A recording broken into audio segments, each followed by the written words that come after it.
Merci de faire confiance au journal de la ville, mesdames et messieurs. Voici le sommaire. La Commission électorale nationale indépendante, CENI, a rendu public ce jeudi 3 février la feuille de route pour les opérations électorales 2021-2027.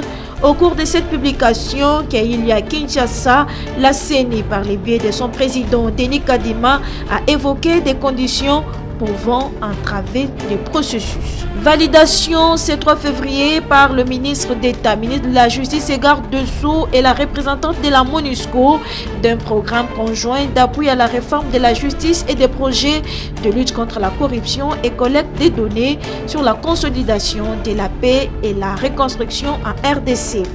Covid-19 en République démocratique du Congo. Depuis 3 semaines, l'on constate une régression continue des nombres de cas importés et une faible mortalité, rassure le professeur Jean-Jacques Mouyembe au cours d'un panel d'échange et de sensibilisation sur l'importance de la vaccination ce jeudi 3 février au centre hospitalier Moncolé. C'est tout pour les sommaires. Mesdames et messieurs, encore une fois, bienvenue dans ce journal.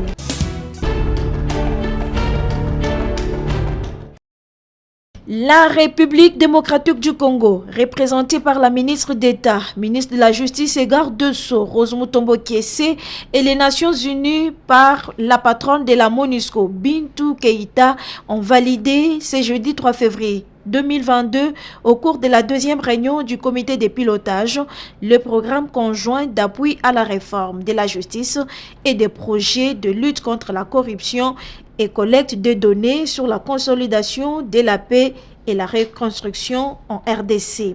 La patronne de la MONUSCO, Bintou Keïta, a déclaré que ce programme a été développé par le système des Nations Unies en étroite collaboration avec le ministère de la Justice, le ministère de l'Intérieur, le Conseil supérieur de la magistrature et bien sûr avec les différents partenaires appuyant les secteurs de la justice et de l'état de droit. Depuis l'élaboration de ce programme, la MONUSCO a signé le plan de transition avec le gouvernement, prévoyant une approche par étapes vers un retrait échelonné, responsable et durable de la MONUSCO.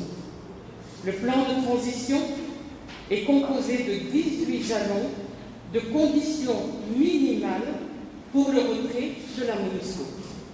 La majeure partie de ces jalons ont trait au rétablissement de l'autorité de l'État dans les zones de conflit et après conflit.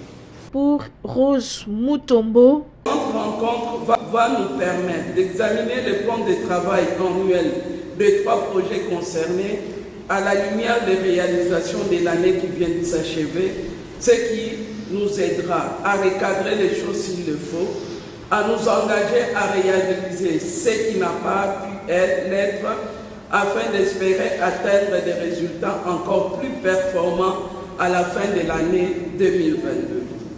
Cette réunion a connu la présence des membres du Conseil supérieur de la magistrature, du CNRF, APLC, OCEP et les partenaires dont les représentants des PNUD, Suède, Belgique et tant d'autres.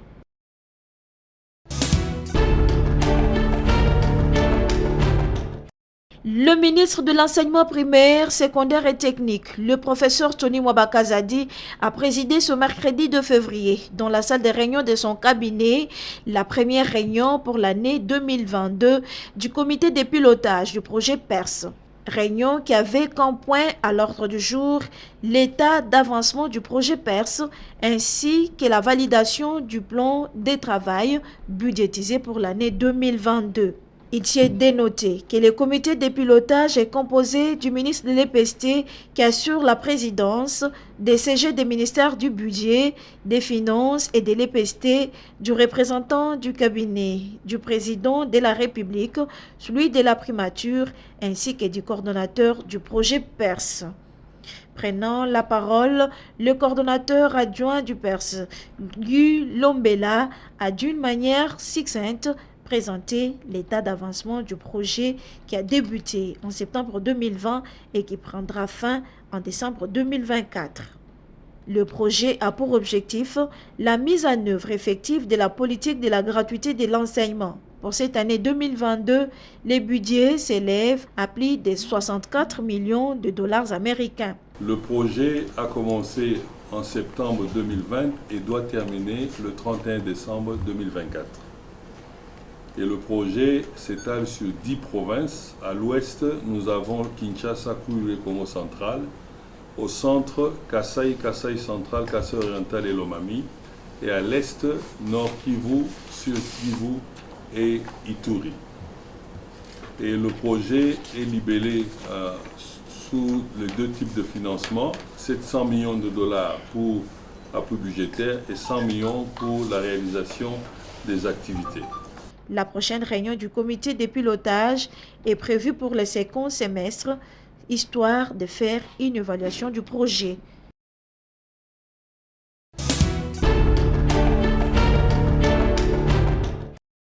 Les panels d'échange et de sensibilisation sur l'importance de la COVID-19, initiés par le professeur Jean-Jacques Mouyembe Tanfoum, coordonnateur du secrétariat technique de la riposte contre la COVID-19 dans la ville-province de Kinshasa et dans d'autres provinces de la RDC, se poursuivent.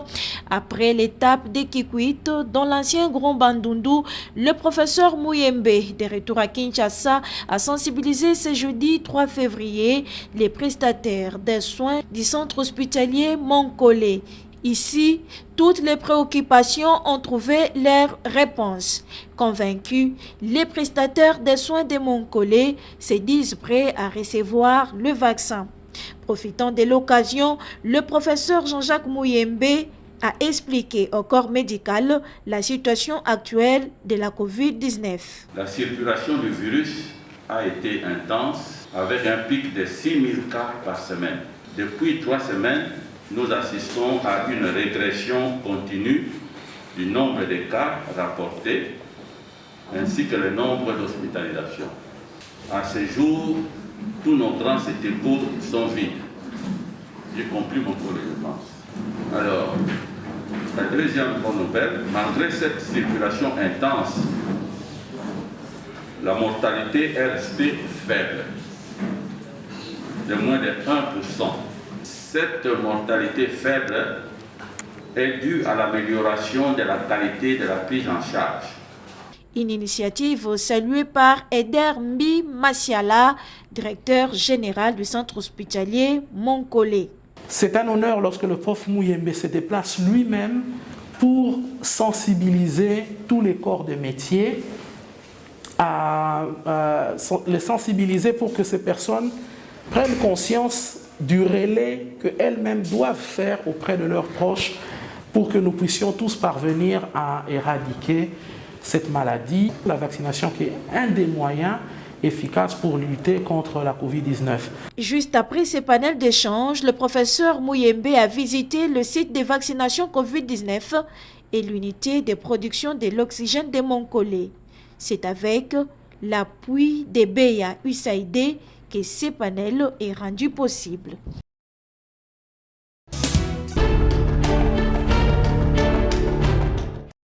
Drame au marché Matadi-Kibala. À cause d'un câble haute tension détaché à la pylône, le promoteur du bureau d'action et d'éveil culturel à l'éducation BAC, Jean-Marie Tantoumé, s'inquiète de l'indiscipline de la population et insiste sur la campagne des bonnes manières, de l'éthique et du respect des engagements par tout le monde.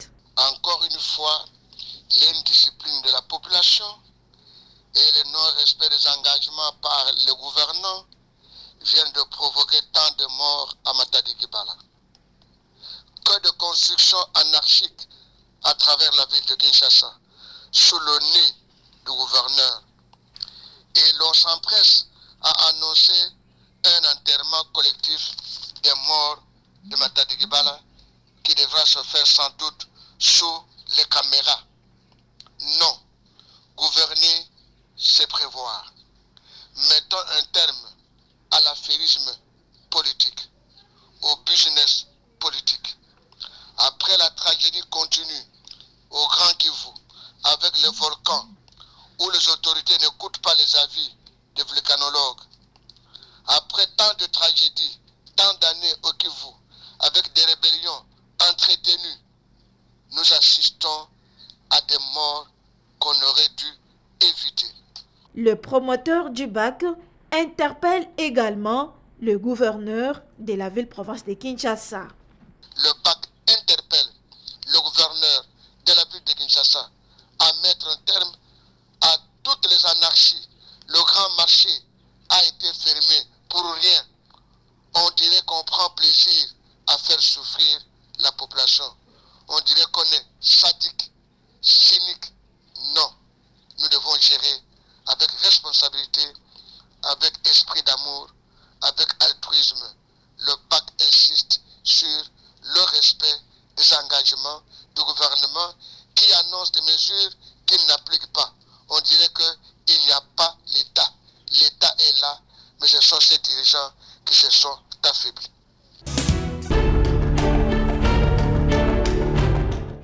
Ils ont servi la nation congolaise en produisant de nombreux textes de loi qui sont en vigueur jusqu'à ces jours. Ils, c'est les députés nationaux honoraires de l'Assemblée constituante et législative Parlement de transition, issus du décret loi présidentielle numéro 097-2000 du 1er juillet 2000, signé par le président Laurent Désiré Kabila. Au nombre de 300 à l'époque, à ces jours, il ne restait plus que 190, les autres décédés.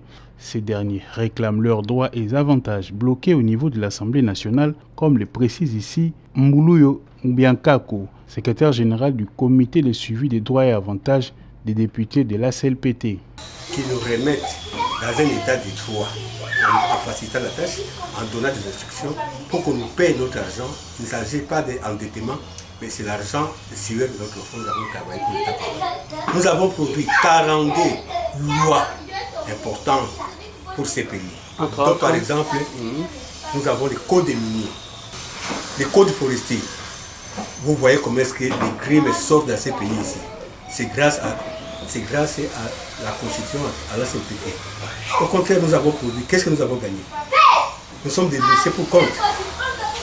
Qu'avons-nous fait du mal pour produire? Alors, si ces lois ici, nous trouvons que nous n'avons rien fait, et carrément que l'État congolais, l'État des droits, puisse tuer toutes ces lois ici, qui recommencent avec d'autres, parce qu'aujourd'hui au Parlement, il ne faut que revenir sur les lois, c'est-à-dire avec quelques modifications, avec quelque chose, quelques amendements, mais ils n'ont jamais abrogé toutes les lois que nous avons produites. Le député honoraire Mbila Ekiki invite le président de la République à prendre en compte leurs desiderata. Il s'agit de détournements.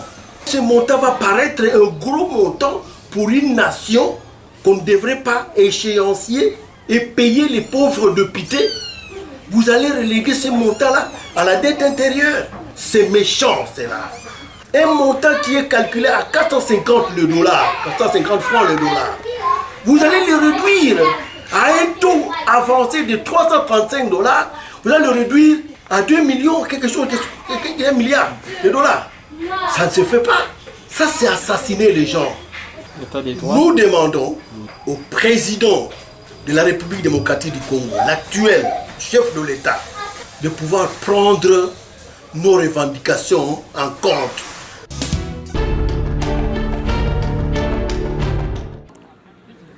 Situation des agents des mines élagués. Sur la liste de paye, l'intersyndicale des mines était en sit-in ce mercredi 2 février 2022 à la primature pour demander au Premier ministre, chef du gouvernement, de mettre fin à cette situation qui prévaut au sein de ces ministères.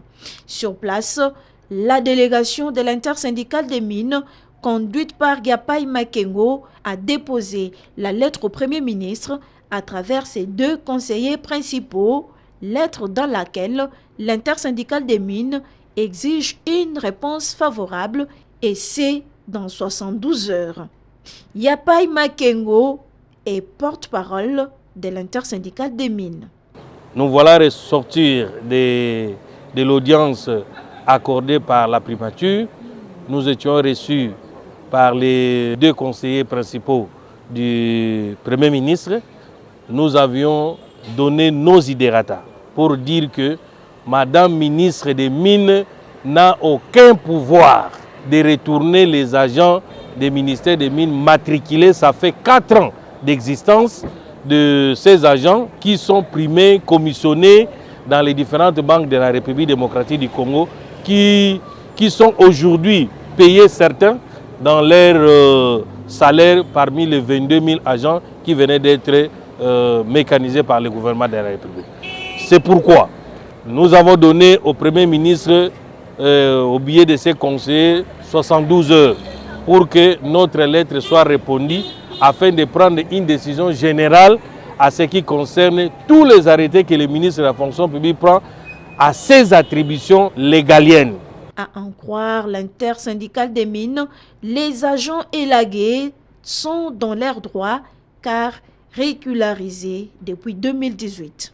Si rien n'est fait, l'intersyndicale des mines usera de tous ses moyens pour que les agents élagués rentrent dans leurs droits. Nous n'avons jamais vu de Ngoulou. Les Ngoulou habitent dans des porcheries. Les Ngoulou ne peuvent pas venir habiter dans une administration quelconque. Les infiltrés sont des Rwandais, les infiltrés sont des Burundais. Mais si ce sont des Congolais qui sont ici régulièrement, des pères et des mères, qui se retrouvent au ministère des Mines, qui va vous dire que ce sont des infiltrés?